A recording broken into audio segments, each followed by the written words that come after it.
Gerist áskrifendur á samstöðinni og taki þátt í að byggja upp öfluga og róttæka samfélagsumræðu.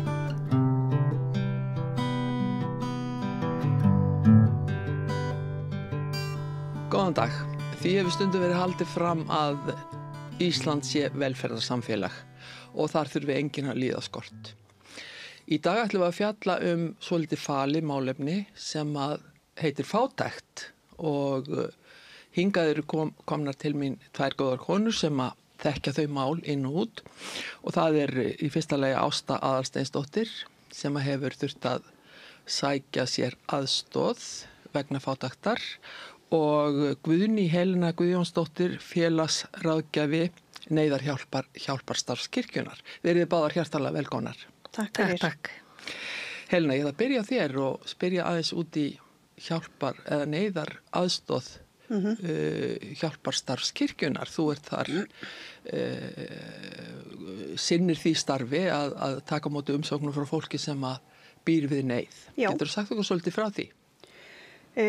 Já, þá viltu þá frekar að vita hvernig ferlið eða? Já, hvað þið eruð að gera? Hvað fellur undir neyðarhjálpina?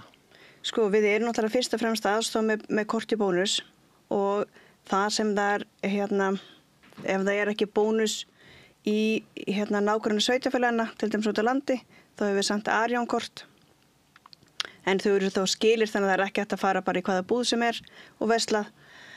Og við erum með við erum líka með aðstoð vegna lyfja og skólabyrjunar.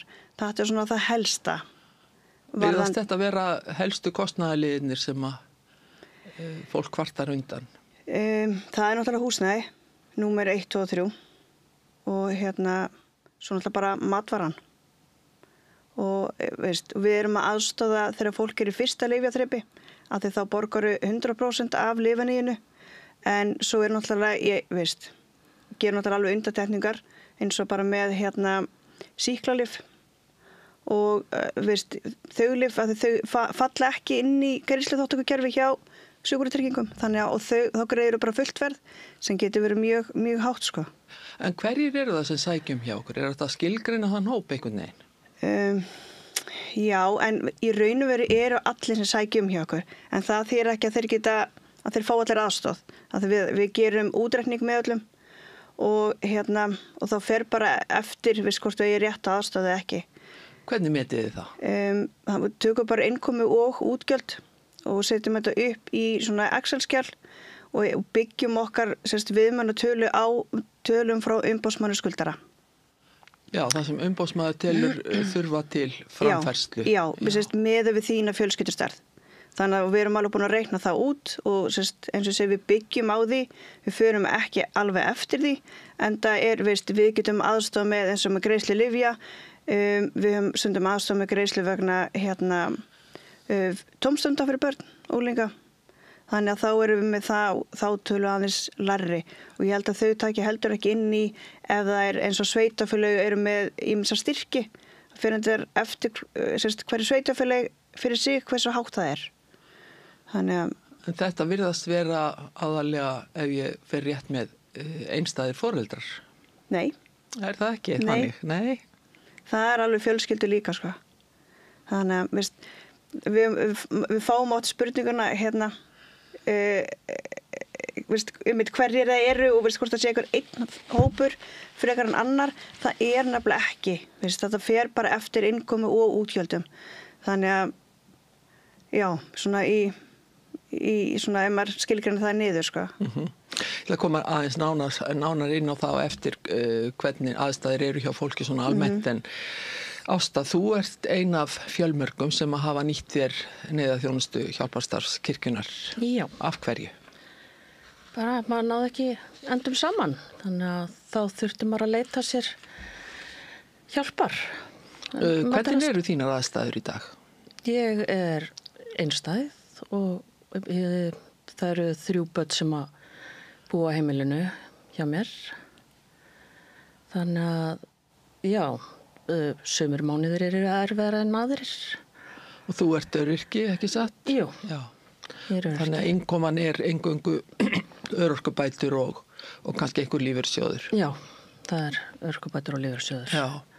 Hvaða kostnaðarliðir eru það helst sem að íþyngja þér eða fjölskyldunni? Húsnæði og matur. Þetta eru allra staðstu liðirnir. Já. Þannig að útgjaldaliðir.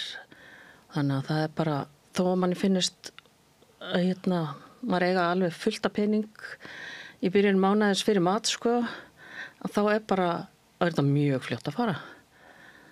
Maður verslar eitthvað smá og það er fljótt að koma upp í 10.000, sko. Já, og tekjurnar mánaðarlegu duga enga megin fyrir útgjöldum. Nei. Er þetta langur tími sem þú hefur þurft að nýta þér þessa aðstoð? Allir hafa ekki byrjað bara, það sé ekki alveg 5 ár síðan eða eitthvað. Já, örgulega. Var þetta þungt skref að stíga? Já. Biðja þessa aðstoð? Já. Hvernig þá?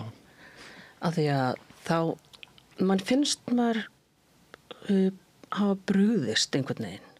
Bara að finna það að maður get ekki framfleytt sér á börnunum. Að bara vera í þessari stöðu, en þá var ég á vinnumarkaði. Og já, að því að lægstu laun eru líka, það er ekkert mikið hærra heldur en bara örorkubætur eða þó sért að vinna á fullu, að þá, jafnvel, það ekki stendum saman, sko. Ég heyrði viðtal við konu ekki alls fyrir löngu sem var í sömu sporum og þú og það sló mig svolítið þegar hún sagði þykir óskaplega erfitt þegar ég get ekki gefið börnunum mínum fyrir skólaferðalagi eða skólamyndinni eða tónstundarstarfi eða hvaða nú var. Já, og bara þegar mín börn voru yngri að þá þurftum að bara svolítið að velja tónstundarstarf sem var sem ódýrast. En ég hef alltaf lagt mikla áherslu á að þau séu í einhverju félagsstarfi eða tómstundum eða eitthvað svoleiðis. En þannig að maður reynir að láta styrkin frá sveitafélaginu duga, en hann dugar ekki, sko, sérstaklega þú ert í einhverju tvennu eða eitthvað svoleiðis. Það hlýtur að vera svolítið erfitt að útskýra þetta fyrir börnunum sínum. Það sé ekki til fyrir nauðsynjum. Já, og maður svona reynir alltaf að gera það bara helst ekki eða láta þurfa að finna fyrir því, sko, heldur reynir maður bara að beina einhvern veginn umræðinu eða þetta valum íþróttir eða eitthvað bara, já, heyrðu, ef ekki að pröfa þetta eða eitthvað svona, að séu ekkert endilega að finna fyrir því að fátækt sé ástæðan fyrir því að við ætlum að pröfa þessa íþrótt en ekki hina, sko. Það lítur þó eitthvað að verða út undan hjá fjölskyldunni, það er kannski munið að fara í bíó eða í leikhús eða eitthvað slíkt. Já, leikhús er kannski einu svona ári ef að ég hef gefið börnunum mínum það í jólagjöf. Þannig að það er stundum jólagjöfin. Hvaða tími ársins er erfiðastur? Það þarf alltaf að spyrja, það lítur að vera fyrir jólin. Já, hann er mjög erfiður. Eins finnst mér sumarið og haustið líka svolítið erfitt. Eins og sumarið, þegar grunnskóla börnin er í fríi og þú þarft einhvern veginn að dekka þetta frí, að það er bara mjög erfitt og allt svona tómstundastarf á sumrin er mjög dýrt. Og maður vill heldur ekki að barnið sé bara heima allan daginn eða, þú veist, já, margir aðrir kannski að fara til útlanda eða fara eitthvað en þú, þú og þín börn hafa kannski ekkert rosalega mikla möguleika á að gera eitthvað. Það er rosalega erfitt. Já, ég get ímyndað með það. Helena, er þetta svo birtingamind sem að blasir við ykkur í neyðarhjálpinni? Já, það er bara skýrt, já. Það er þannig. Og margir tala líka það, mann alltaf heyrði þetta rosa mikið í COVID-inu og líka bara, eins og Ásta kemur inn á, bara sérstaklega með sumarið, að þegar börnin eru meira heima, þau eru meira, það fyrir náttúrulega meiri matur þegar þau eru heima. Já. Þar alveg eru meiri útgjöld í matarkostnaði á meðan þau eru heima og auk þess þá líka meiri kostnaðar í því eins og hún kemur líka inn á varðandi hvaða barn að gera við sumarið. Þessi þættir eru ekki niðurgreiddir. Og það fyrir enda kannski held ég eftir sveitarfélögin, en mörg sveitarfélög eru með þetta þannig að frístundastyrkurinn er skilyrtur. Hann er bara notar í eitthvað yfir veturinn. Þannig hvað áttu þá gera við sumarið? Eins og Ásta kemur inn, þú getur ekki látið barni bara vera heima, gera ekki neitt eða bara vera í tölvunni eða eitthvað af því það þarf að gera eitthvað. Það er svo mikilvægt bara fyrir þroska barnanna. Ásta talaði að henni hefði fundist þetta þungskref að óska eftir aðstoð. Verður þú verið við þetta líka hjá þínu skjólstæðingum? Já, það er alveg þannig, fólk hefur alveg setið inn í okkur og grátið.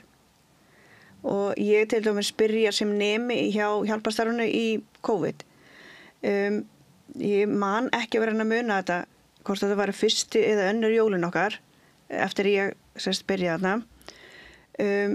Þá heyrðum að það rosa mikið og fólk satt bara niður dregið hjá manni og þá segja, af hverju reynum við ekki sem bara hjálparstarf, að því við erum að hjálpa fólki jólin, af hverju reynum við ekki eitthvað að gleðja fólkið, þannig að skrefi verði ekki jafn erfitt. Þannig að út frá því erum við með 4 þemadaga til dæmis, að það er 1 rauður, þá komum við einhverju rauðu, 1 grænn dagur, þá er eitthvað grænt og svo er ljótupausudagur og svo er jólaþema. Og jólaþema er alltaf annan daginn það sem við erum með úthlutun á jólakortum, bónuskortunum. Þannig að og þá koma, og það er alltaf sjálfbóli sem er aðstoð okkur og eldri konur það er alltaf bara þeim hlakka til að koma og vera með í þemadögunum með okkur.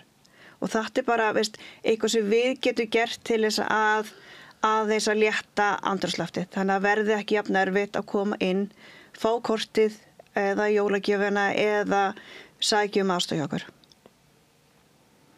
Já, þú komst með einhverja tölur yfir það hversu margir nýta sér aðstoðinni hjá okkur. Já, að þú spurðir áðan varðandi fjölskyldugerðina. Það eru, einstæða foreldrar eru 50%.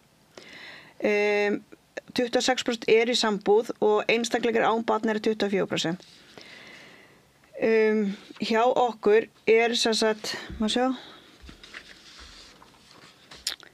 á síðasta starfsári þá voru fjöldi umsækjenda 2289 og þau fengu samtals 4289 það eru fjöldi umsókna frá þeim.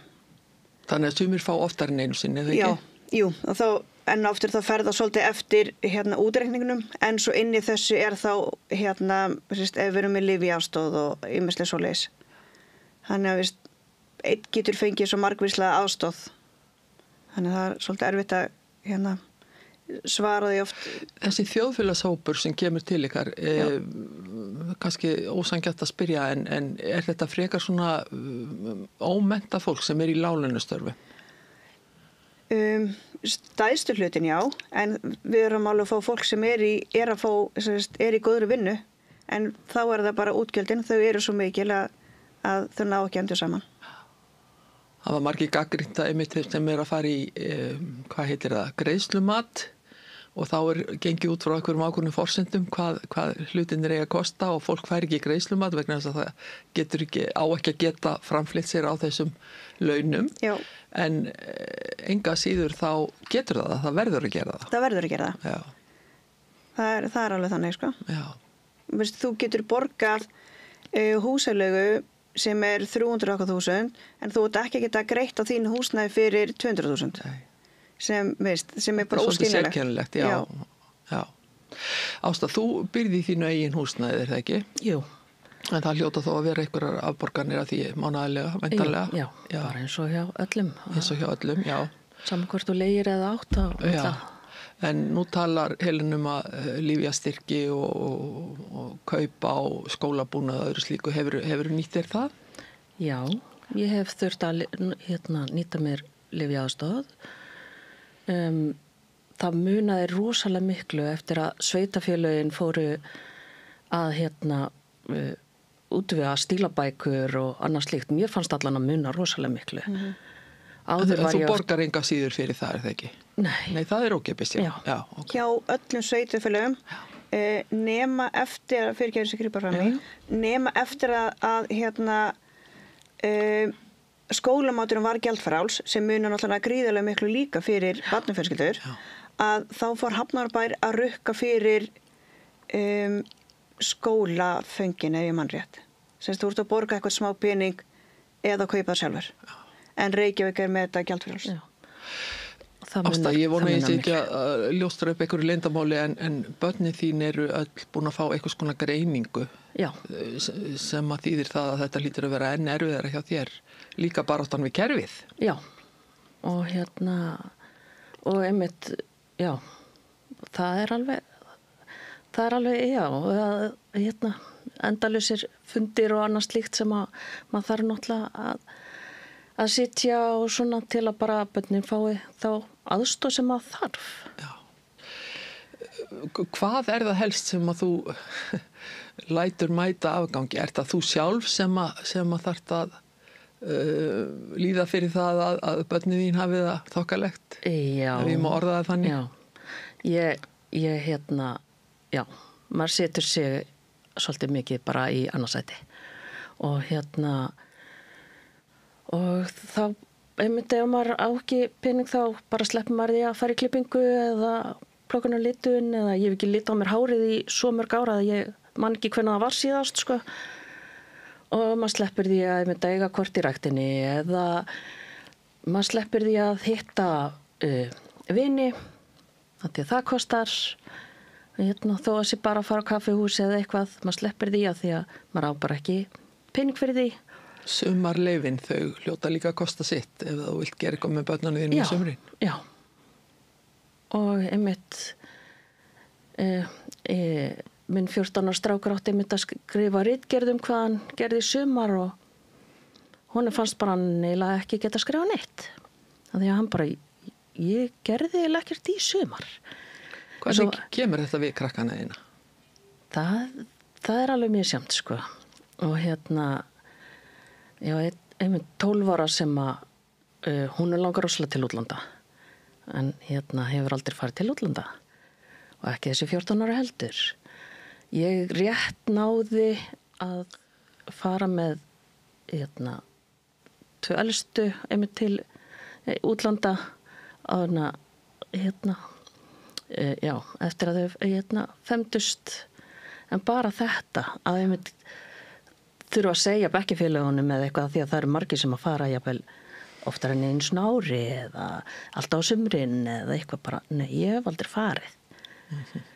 En við reynum að fara þar sem að mamma mín og einmitt heim út á landi og svona að við reynum að ferðast aðeins innanlands á sumartíman sko.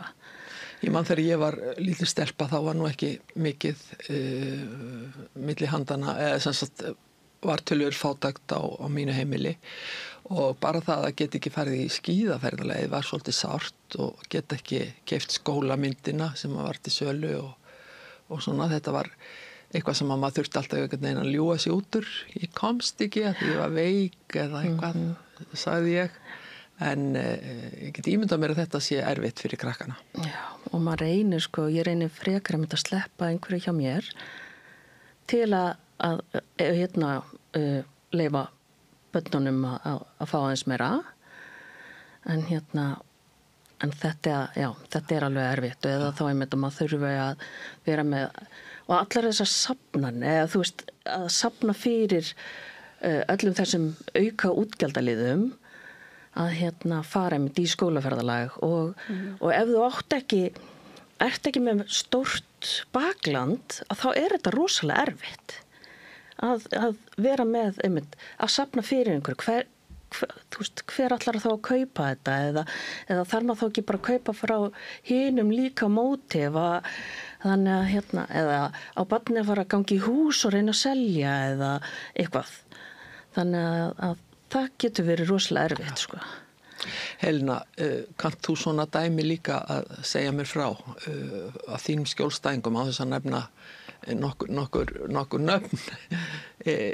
Fólk í þessum sömu sporum og Ásta? Já, það bara þannig. Að þið voru að tala sumarfrían áðan. Við höfum verið með sumarbústa, þannig sem við höfum leyft okkar skjólstæðingum að fara. Það við höfum vegna fjölda umsókna, þá hefur þetta ekki verið vika eins og kannski á venjulegum stöðum, en þetta voru 3 nætur og 4 dagar.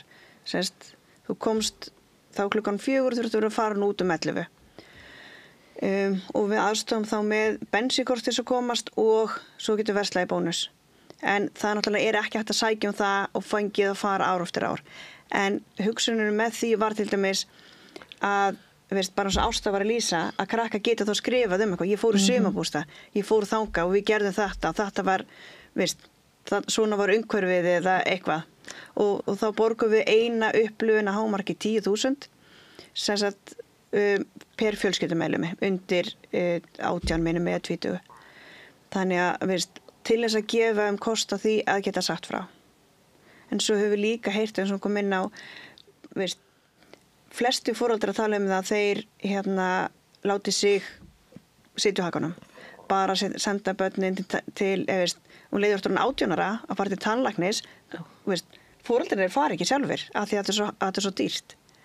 Þannig að það eiginlega bara allir svona fastur kostnaðarlegir eiginlega orðin bara kannski lúxus. Og bara eins og Ásta kom inn á varðandi skólaferðalögin líka. Þetta kannski, ég veit ekki, ættu við að fara fram á það þegar eru safnanir að þá til þessi safna fyrir bekkin en ekki fyrir einn. En á sama tíma það þá náttúrulega ósanngjarnt fyrir þá sem eru duglegir að safna og eru með sterkara tengslanet. En þetta bitnar alltaf á þeim sem eru ekki með sterkt tengslanet og eru bara ekki með sterkt bakland eða foreldrar bara eru ekki úr margmennu fjölskyldu. Það getur verið svo ýmislega þarna sem að gera það verkum af hverju við eigum ekki peningin og af hverju við getum ekki safnað miklu okkar annar. Það tilfellið að margir ykkar skjólstæðinga séu með bara lítið sem ekkert tengslanet eða bakland ef við getum orðað þannig? Já, það þannig sko. Foreldrarnir eru jafnvel í svipaðri stöðu eða hafa verið í svipaðri stöðu? Já, svo getur náttúrulega bara svo mikið sem, þó maður sé kannski úr stórri fjölskyldu, það getur verið svo margar ástæður fyrir af hverju við getum ekki safnað miklu og einhver önnur fjölskylda. Það getur verið bara því að lítið tengsl innan fjölskyldunar. Það getur líka bara verið að allir séu bara í svipaðri stöðu. Og svo eins og Ásta kom inn á, ef ég styrki Ástu, það þá ekki Ásta að styrkja mig af því að og þá bara, nei, ég vil helst ekki gera þetta af því ég get ekki keypt henni. Margir hugsa þannig örugglega. Eða bara 100% sko. Ég geri það allan, sko. Ég alveg bara, ég get ekki verið, það eru mjög oft einhverja safnanir í fjölskyldunni á mér. Ég hef ekki tök á að styrkja það og þá finnst mér líka svo erfitt að biðja sama fólkið að styrkja mig eða mín börn af því ég hef ekki tök á að styrkja þeirra sko. Og svona fyrir utan það hvað er líka bara tímafrekt. Já. Þú ert að safna þessu, það tekur bara tíma að fá fólk til þess að vilja kaupa fyrir þér, svo ertu að koma þessu út, það ekkert bara einn dagur sem fyrir í þetta sko, þetta alveg. En nú hafið þið í hjálparstarfinu verið með einhvers konar námskeið fyrir ykkar fólk. Já. Getur þú sagt hvað aðeins frá þeim? Við erum með 2 námskeið á Íslandi og annað fyrir konur af erlendum uppruna sem bæði það sem eru með kennitölu og það sem að bíða eftir kennitölu og það heitir SAUMO eða tauborgar með tilgang og ég var eitthvað að spyrja frá hversu mörgum þjóðurnum og Vilborg var bara ekki svona alveg, þetta var svo mikið að en stærstu hlut þeirra frá Miðausturlöndum. Og þær eru að sauma alls konar. Þær eru að sauma bara sundpoka, þær eru að sauma svona töskur, svona margnóta töskur, þær eru að sauma hárband, teygjur, bara allt mögulegt. Þær hittast 3 í viku, 2 í viku til að sauma og 1 sinni í viku til að læra íslensku og menningarlæsi. Og þetta eru bara konur. Og þetta líka bara valdefling fyrir þær að komast út af heimilinu og hitta aðrar. Og það sama með hittnámskeið sem við erum með, það líka fyrir konur sem eru á örorku. Af því þá ertu búið með alla endurhæfingu og þá í raun og veru ekkert sem tekur við þig þegar þú búið með endurhæfinguna. Endurhæfingin eitthvað x langt tímabil og svo þegar það búið að þá ekkert. Þá ertu bara búin að fá stimpilin, þú ert óendurhæfanlegur og þá ert þú bara komin örorku. Og hvað svo á ég þá bara að vera heima og þá eitthvað svona, þú missir tengslin við bara vinnu sjálfið, bara við vinnu umhverfið, að því núna tilheyrir ekki þeim parti og þá ekki þessar árshátíðir, þú ert ekki að fara einhverja ferðir, það bara félagsleg þátturinn svolítið verður út undan og á svo mikil hætta á bara félagslegri einangrun. Og tala svo mikið konur, eru karlmenn ekki líka þarna einstæðir kallar til dæmis? Þeir eru náttúrulega alveg hópu sem að þyrfti að sinna. Kallar og skúrnum sem verkefni á Rauða krossinum minnum mig, þeir svolítið sinna þeim en við náttúrulega getum ekki sinnt öllu og við höfum alveg rætta hvort að við gætum sinnt kallmennu líka en það væri bara árastrar. Þannig að við höfum ekki gert það. Markmið með þessum báðum námskeiðum hjá okkur í raun og veru valdefling að rjúfa þessa félagslega einangrun og það hafa margir sem hafa verið á þessu námskeið hjá okkur með sem heitir Startu með sjálfur þar hafa farið út í vinnumarkaðinn, þar hafa farið í nám og það stækka tengslanlitið sitt. Ég veit að fyrsti hópurinn sem þetta 50 hópurinn minni sem núna og þetta alltaf 2 ára verkefni þær eru ennþá að hittast. Þær hittast 1 sinni í mánuði bara upp í IKEA.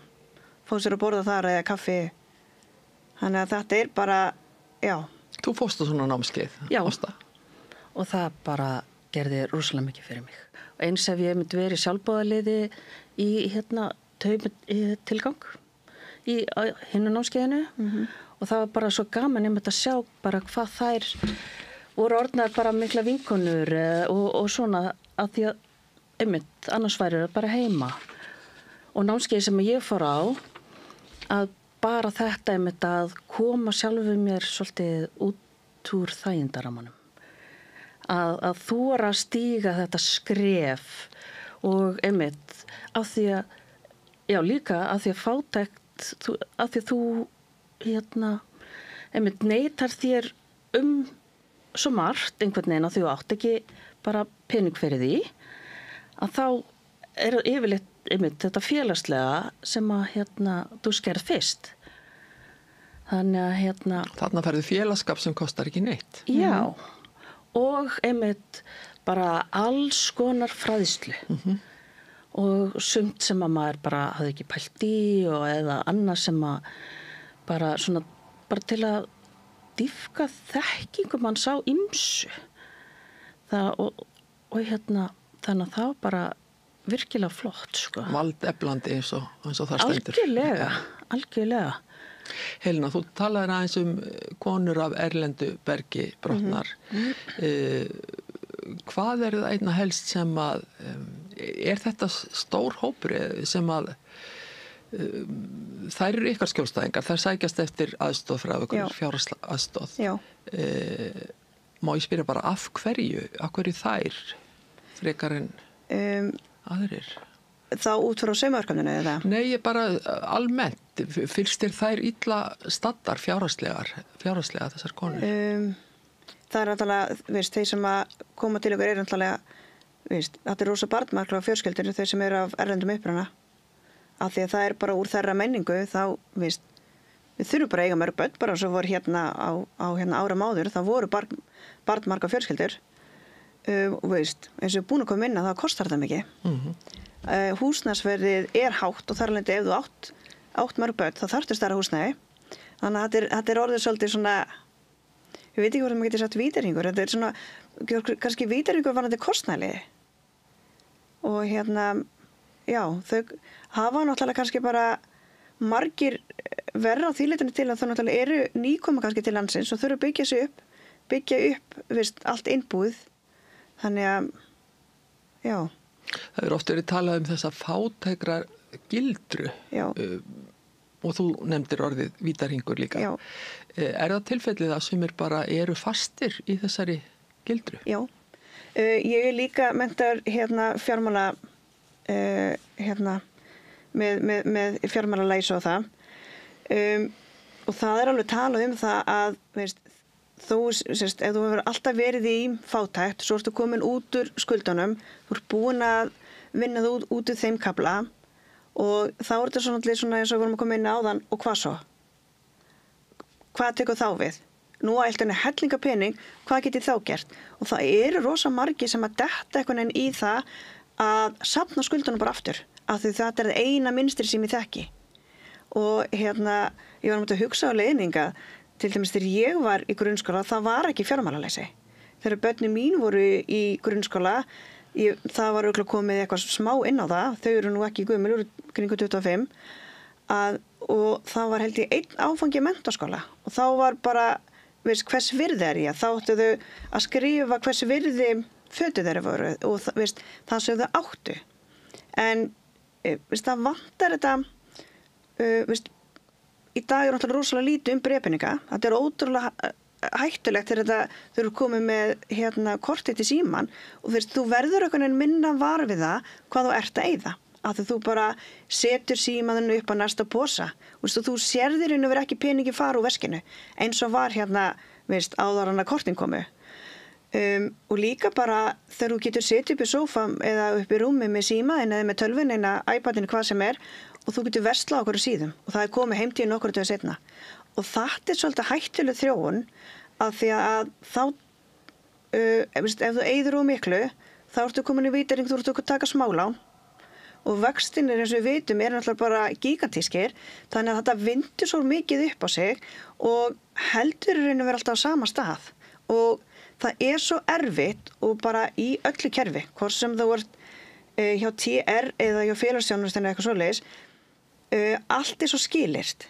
Þú mátt ekki vinna nema eitthvað x mikið hjá TR, þá fer alltaf skerðast, sem að skilur alveg vissi leiti að þetta er bara grunnþörf, en það mætti kannski vera með aðeins víðara tímabil, eða þið vitið. Upphæðin mætti vera meiri þegar þú ert að byrja að koma út á vinnumarkaðinn. Sveigjanleg. Já, og líka bara eins og ef þú ert með of mikla tekjur eignir að þá skerðist hjá húsaleigubæturnar.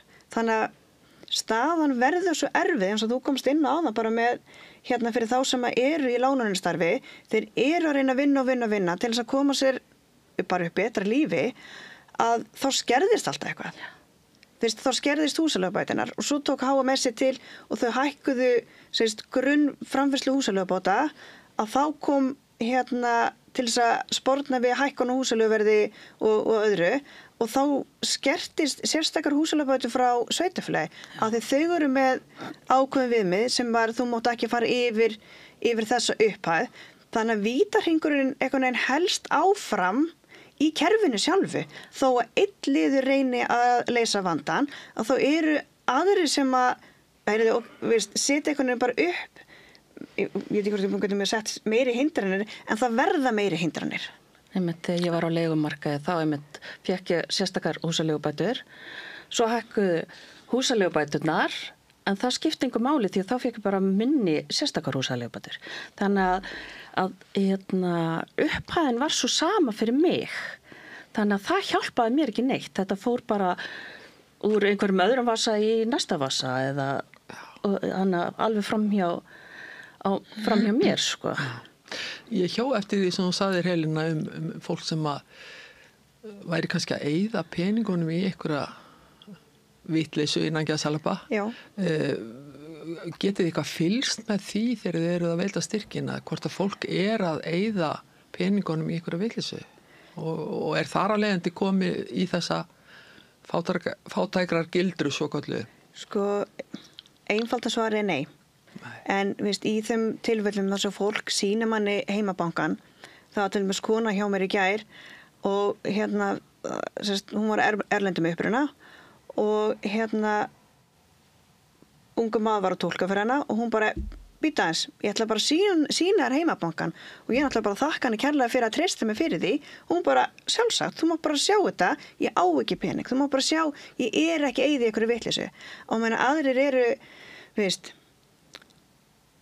ég veit ekki hvort þau náttúrulega kannski skamma sín og svo komum við inn að þarna upp á við, veist, ég þú ekki að sína þér stöðuna mína af því þú gæti dæmt mig. En það er aldrei mitt að dæma eitthvað að því ég, veist, maður er eitthvað bara verstur óvinni sín sjálfs. Það frekar mitt að leiðbuna það, veist, er einhver annar staður sem væri betra versla heldur en í Netto eða, veist, ef þú átt ekki pening, að þá eru til aðra búðir þar sem veist, vöruverði lægra. Og ýmislegt svona sem að maður gæti þá frekar aðstofa með. Gerir þú svolítið að því að svona kenna fólki að fara vel með peningana sína? Ég ætla að reyna að fræða þá fólk að, veist, ef maður sér það hjá einhverjum að þau eru alltaf að kaupa pítsu og þá spyr maður, af hverju kaupar alltaf pítsu? Einu sinni fekk ég svarið að því að strákurinn minn, hann er einhverju rófunu og hann vill bara pítsu, ég verð að gera eitthvað og en þú getur bara að baka pítsuna sjálfur og þá bara í þeirra menningu þú bara gerir það ekki. Bara ég er ekki bakari. Ég bara nei, en veist, þá var ég að reyna að útskýra, veist, hvar getur þú farið til þess að, hvar er búðinni, hvernig lítur þetta út, veist, hvað viljið þau pítsu? Og sem er kannski þáttur af menningarleysi, veist, hvernig getum við bjarga okkur í Íslanda því að, veist, á Íslandi við eigum að vera velferðarsamfélag og og við kannski erum líka bara með öðruvísi þekkingu eða bara heldur en annars þar, sérstaklega ertu að koma kannski frá Miðausturlöndum. Ásta, sparnaður, er það eitthvað sem þú getur tileinkað þér? Er eitthvað til að spara? Nei, það er einmitt þetta, já, þú veist, það er alltaf best að spara og svo er maður að reyna að taka eitthvað til hliðar en svo kemur einhver óvæntur kostnaður og þá er það strax farið. Þannig að þegar maður í erfiðleikum með að ná endur saman út mánuðinn eins og ég bara í síðasta mánuði að það var svolítið erfið mánuður og í lok mánaðarins þá var ég einmitt í bónus. Ég einmitt fekk bónuskort frá hjálparstofnuninni þannig að það var eitthvað smá inn á því. Svo átti ég nokkra hundrakallega inn á debetkortinu mínu og svo var ég með smá klink líka. Þannig að fara á kassa og borga kannski matvöru fyrir 3.000 og þú ert með 2 kort og klink. Að bara einmitt að versla mjólk og brauð. En þetta var svona rétt fyrir mánaðamót. Og það getur líka bara verið svolítið og þetta svo lýjandi líka að vera alltaf að spá í hvað maður er að eyða ef að kemur einhver óvænt útgjöld hvar get ég þá sparað á móti og bara Hvaða óvæntu útgjöld er það helst sem að koma upp á og setja fjárhæðin í mínus? Já, það getur bara verið barnið það nýja skó. Skór eru mjög dýrir. Og eða, já, góða úlpu eða eitthvað og þá bara þarf maður að hugsa hvar ég get ég spara á mótir. Að því að maður einhvern veginn, já, hefur ekki þetta svigrúm bara að geta veitt sér það eða bíllinn bilar eða já, þurrkari minn bilaði og það kostaði einhver ég man ekki 30-40.000 að gera við hann og þá er einmitt bara, borgar það sig, er það ekki betra bara að kaupa nýjan?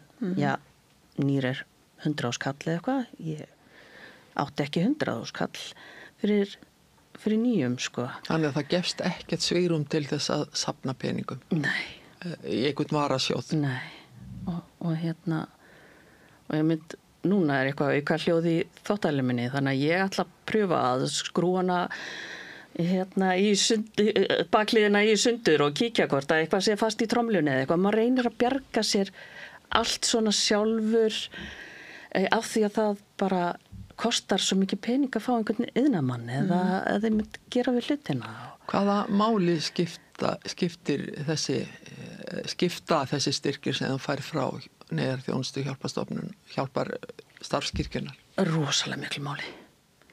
Bara, sko, af því að þegar maður í þessa stöðu, ég held bara, nei, ég vil þurfa sem minnst á einhvern veginn öðrum að halda. Maður vill halda sínu einhvern veginn sjálfstæði eða geta séð fyrir sér, sko.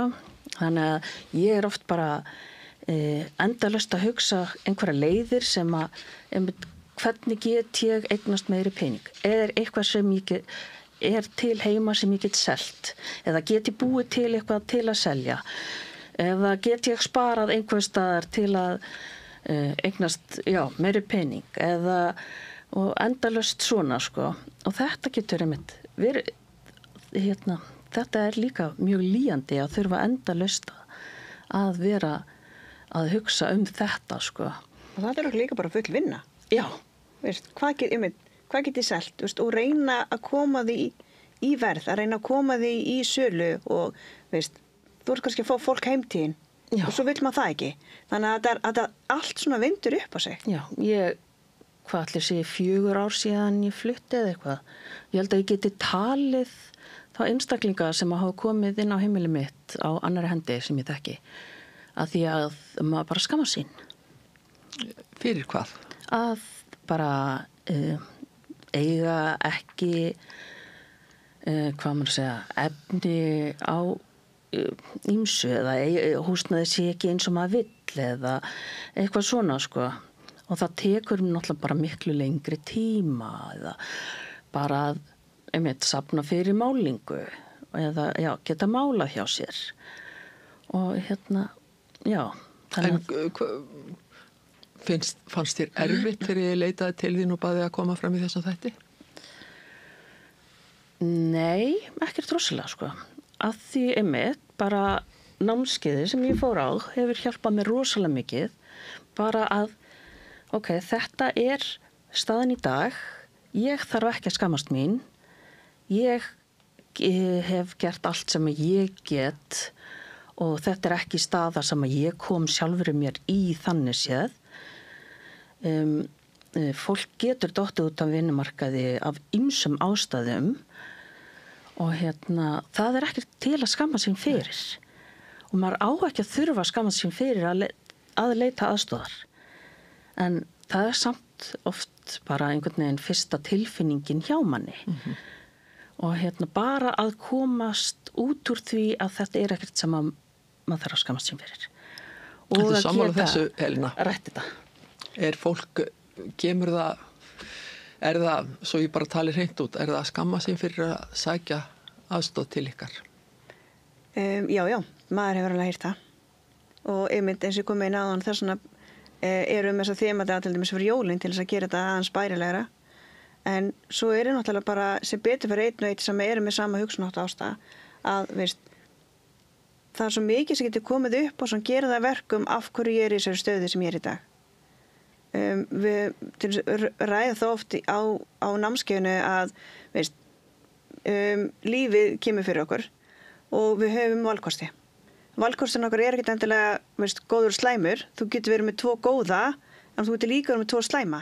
Þannig að þú þarf alltaf að velja þann sem er betri hverju sinni fyrir þig og þína fjölskyldu og og svo bara þetta bara svolítið eitt skref í einu og sem að gera það verkum að við byggjumst upp og eins og Ásta kom inn á þá líka bara þorum maður að standa með sjálfu sér. Þorir að bara setja mörk. Það er líka eitt sem að við komum svolítið mikið inn á námskeiðinu, að setja mörk og þora að segja bara nei. Að við þurfum ekki alltaf að segja já. Eða í þeim tilvíkum þar sem fólk segir alltaf nei, að þú mátt segja já. Er þetta sem þú ert búin að vera að segja mig frá, þetta starf kirkjunnar? Já. Þetta kom mér á óvart, hvaða í rauninni margt sem þið eruð að gera. Já. Og þá velti ég fyrir mér hvort að ástandi sé verra heldur en fólk gerir sig grein fyrir almennt. Já, það er það. Það er alveg 100% sko. Og veist, Að fólk eigi bara hreinlega að valla fyrir mat. já. Og svo er líka margir held ég sem að bara koma ekki til okkar af því að þeir skamma sín. Eða af því að eitthvað. Oft hefur heyrt það að veist, ég hef ekki þorað að sækja áður af því að það er einhver annar sem á þetta betur. Veist, ég er ekki verðug til þess að fá þess aðstoð. Það er einhver annar sem á hana meira skili. Og þetta brýtur bara hjarta í manni. Já, get ímynda með það. En hvað er það, hvernig fjármagnið þetta góða starf? Þetta er á styrkjum frá einstaklingum. Við erum með styrktalínur í blaðan okkar. Það eru ríki og sveitarfélög. Það eru svona helstu þeir sem eru styrktaraðilarnir, já. Og þið styrkir fólk allt land? Já, sko á höfuðborgarsvæðinu erum við bara að aðstoða barnafjölskyldur með bónuskort. En flesta aðra með lyf, en út af landi þá eru það, þá skiptir ekki máli hvort þú sést einstaklingur eða fjölskyldufólk, af því það eru bara minna aðstoð út af landi. Hefur orðið verfið að sé erfiðari fyrir fólk út af landi að sækja hjálp heldur en hérna á höfuðborgarsvæðinu? Fellur kannski meira í fjöldan hér heldur en út á landi? Ertu þá að meina hjá okkur bara? Já, hvort að það sé einhvern nátt erfiðara fyrir fólk í svona litlum samfélögum að viðurkenna vanmátt sinn eða kannski fer þetta ekkert hátt? Ég held að svarið sé örugglega bara svona já og nei. Sko, COVID kenndi okkur rosa mikið. Við vorum alltaf að fá beiðnir bónuskart Next Church.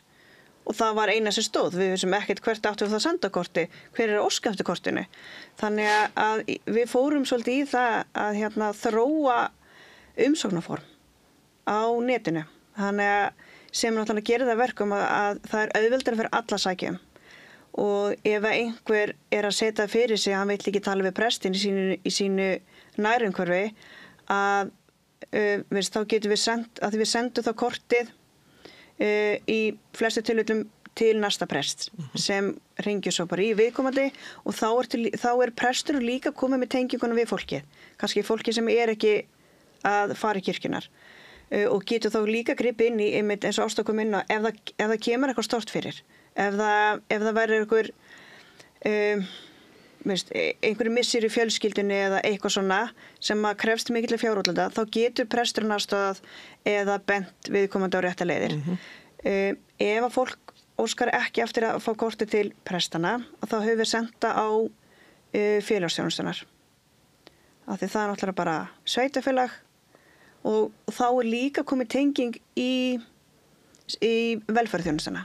Þannig ef að viðkomandi sem við skoðum líka með fólki, ef þú átti rétt annars staðar, af hverju ertu að fá svona lágt þarna, af hverju ertu ekki að fá fulla bætur frá sveitarfélagi eða frá TR eða af hverju farið svona lítið húsalega bætur. Þetta er allt sem við skoðum líka, af því að og oft hægt að leiðrétta það til góðs. Já, og þá bendu fólki á bara, þú átti rétt á þessu, ef þú fara nei, áfrýja þá, skrifa þá bréf, þá ertu að gera, allt þetta erum við náttúrulega bara þjálfuð að gera út frá okkar menntun, sko.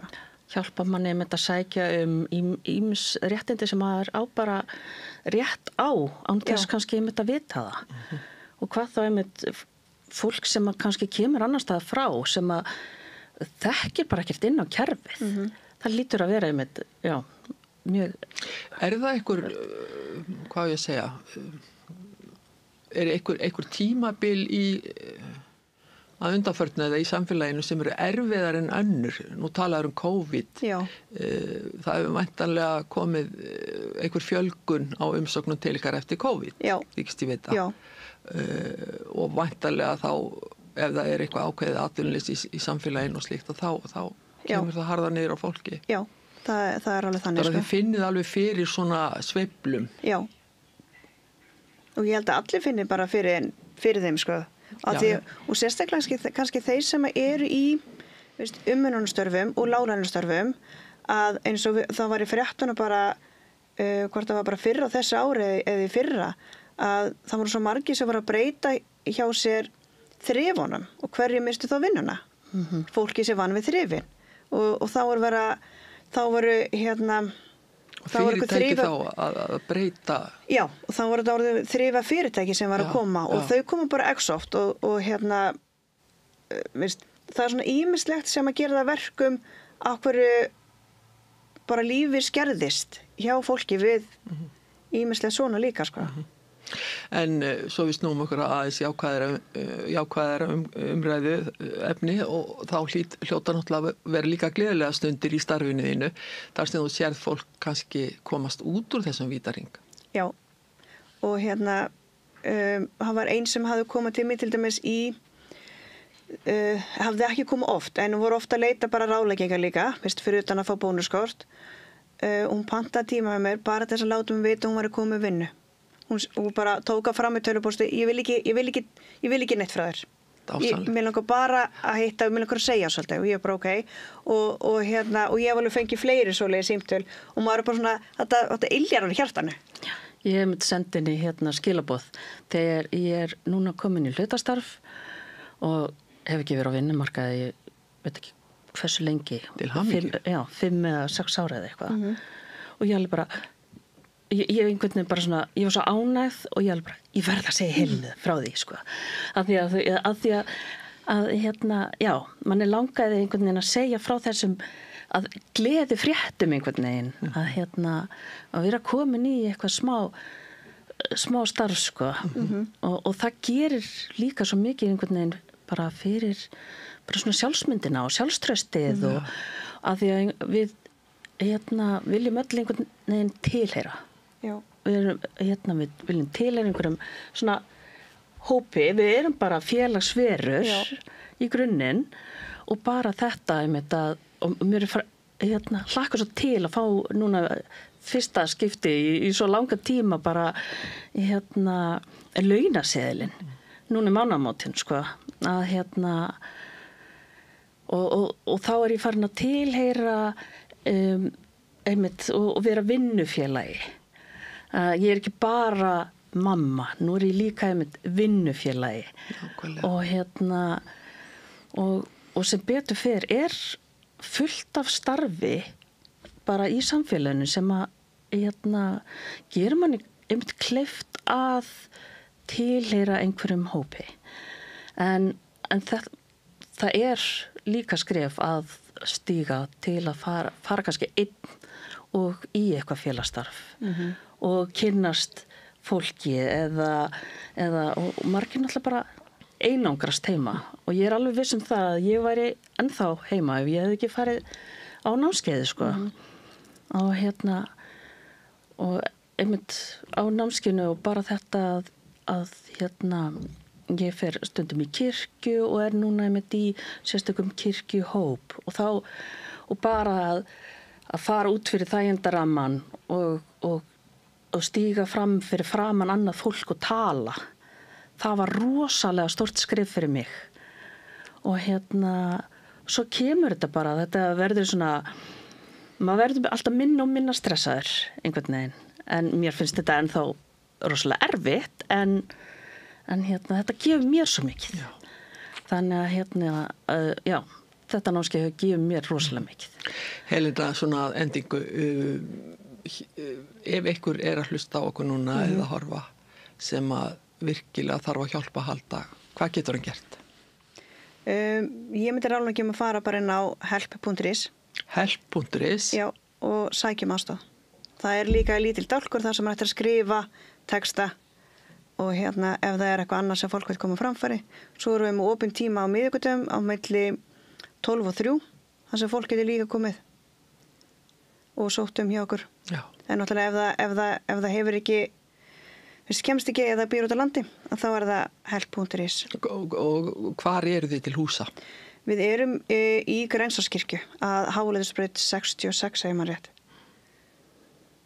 Þannig að við erum þar í kjallarunum. Þannig við segjum alltaf baka til.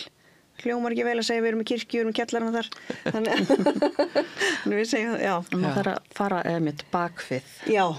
En bara svona alveg að lokum, Helena, hvernig fer þetta starf í þig, ef ég má spyrja svona, þú ert að takast á við mjög erfið verkefni. Já. Hvernig áhrif hefur þetta á þig sem persónu? Ef þetta hefði ekki áhrif á mig, þá held ég myndi bara hætta. Þá væri allan að koma tími til þess. Eins og ég kom inn á hann, að því að þetta er svo, þetta er gefandi, þó að þetta getur alveg tekið á, en bara góðu stundan eru miklu fleiri og þau gefa manni svo mikið. Eins og, þegar maður fær símtöl eða SMS það að þegar fólk er að valdablast og stígur skrefið.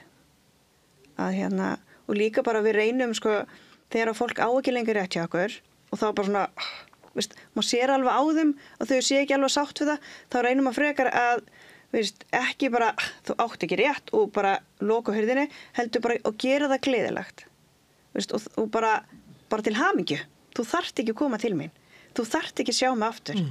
Og þá sé, margir bara valdablast við það, bara, vá, ok, ég er í betri stöðu, ég þarf þess ekki. Og það er líka bara svo gaman, eins og við komum inn á áðan með hópin, að þótt að þetta sé, þú ert að skuldbunda í 2 ár, að það er alltaf beðið eftir því bara, núna var þetta nýbyrju aftur eftir sumarfrí og bara hvenær byrjiði? Það er bara beðið eftir því, af því að þetta gefur öllum svo mikið og þetta gefur okkur ekkert síður sem höldum utan þetta. Gott að heyra það. Já. Vonandi verður þú einhvern tímann í þessari stöðu Ásta að segja við Helenu, nú þarf ég ekki lengur að hjálpa að halda. Algjörlega. Bara til hamingju með nýja vinnuna. Takk fyrir. Og gangið allt að sólu eins og sagt er. Og Helena, þakka þér innilega fyrir að koma og segja okkur frá þessu frábæra starfi sem þið eru að vinna. Takk fyrir að bjóða mér. Þetta er mér lokið. Við þökkum gestum okkar innilega fyrir komuna. Verið sæl. Öflugur og ódýr auglýsingamiðill 40.000 manns sjá eða heyra þætti samstöðvarinnar í hverri viku. Ef þú vilt auglýsa, sendu póst á samstöðin@samstöðin.is. Við lifum á tímum þegar þörfin fyrir opna og gagnrýna umræðu brýnni en nokkru sinni fyrr. Ég heiti Ólína Kjerúl Þorvarðardóttir og ég styð og vel samstöðina, sjálfstæðan og óháðan fjölmiðil.